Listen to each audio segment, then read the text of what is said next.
আমুরিয়া গ্রামের মান্নান ও আশবা গ্রামের ইন্দ্রজিৎ শুরু করেন প্রাকৃতিক উপায়ে হাঁস পালন। শুরুতে কয়েকটি হাঁস নিয়ে খামারের যাত্রা শুরু করলেও এখন রয়েছে প্রায় 1000 ক্যাম্পেল হাঁস। বিলের প্রাকৃতিক খাবারে প্রতিদিন তারা 6 থেকে 700 ডিম সংগ্রহ করেন, যার বাজার মূল্য 12 থেকে 15,000 টাকা। এক যুগ আগে এখানকার মাঠঘাট বছরের বেশিরভাগ সময় পানির নিচে থাকায় এই এলাকার মানুষকে দারিদ্র্যের সঙ্গে লড়াই করতে হতো।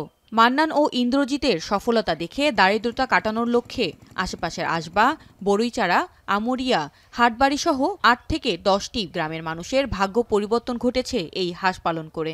আসলে বিলি ছেড়ে দিয়ে দেখলাম যে কত সুন্দর হয়। তা ধরেন যে 10 দিন পরের থেকে ডিম শুরু হয়েছে, তারপরে একটা একটা করে বাড়াতে এখন আমাদের আছে 2 বন্ধুর 800 হাঁস।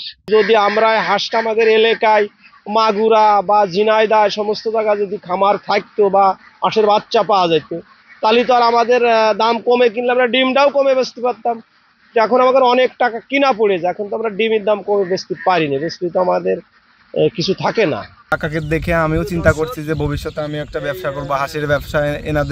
এনাদের থেকে আমি শিখছি অনেক কিছুই। ভোরবেলা এসে হাঁস ছেড়ে দিয়ে যায়, সন্ধ্যের সময় এসে নিয়ে যায়, এতে আমার অনেক লাভ হয়।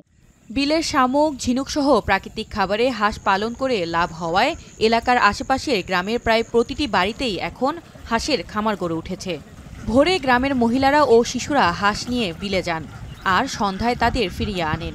এভাবে কাজের ফাঁকে মহিলারা সংসারের আয় বাড়াচ্ছেন আর শিক্ষার্থীরা নিজেদের খরচ চালাচ্ছেন। লেখাপড়ার পাশাপাশি বাবার খামারেও বাবার সাথে সাহায্য করি।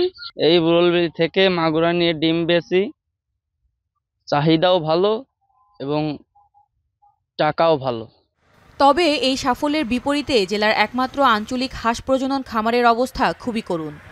2002 সালে কোটি টাকায় নির্মিত খামারটি 2 যুগ ধরে লোকসান গুনছে। অধিকাংশ সময় প্রধান ফটকে তালা লাগানো থাকে। 50 লাখ টাকায় নির্মিত ইনকিউবেটর থাকলেও 20 বছরের কাঙ্ক্ষিত উৎপাদন হয়নি। স্থানীয় খামারিরা জানান, প্রজনন কেন্দ্র থেকে হাঁসের বাচ্চা পাওয়া না গেলে লোকসানে পড়বে ভবিষ্যতে বিলের খামারগুলো।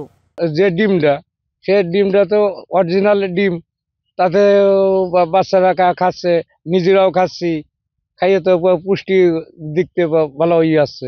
এখন ওই খামার দেখে আমার ইচ্ছা জাগিছে আমি একটা হাঁসের খামার করব।